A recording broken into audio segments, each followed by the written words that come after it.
automobil bez vozača pregazio devojku na Vračaru. Ponedeljak, 22. jul 2024. godine u 11:09. Devojku, 27, pregazio automobil u kojem nije bilo vozača, potvrđeno je RTS-u. Zadobila je teške povrede glave i kičme. Devojka iz Beograda nalazi se u urgentnom centru u teškom stanju nakon nesvakidašnje nesreće koja se sinoć dogodila na Vračaru.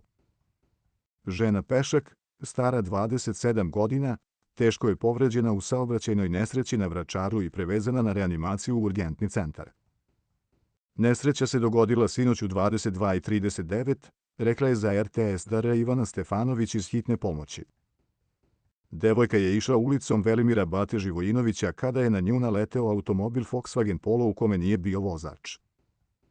Prema rečima svedoka, bukvalno je prešao preko njenog tela i nastavio put dalje.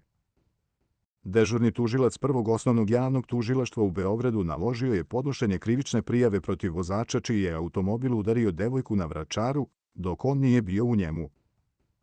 Sumnja se da vozač nije obezbedio vozilo, odnosno nije podigao ručnu kočnicu kada je izašao iz vozila.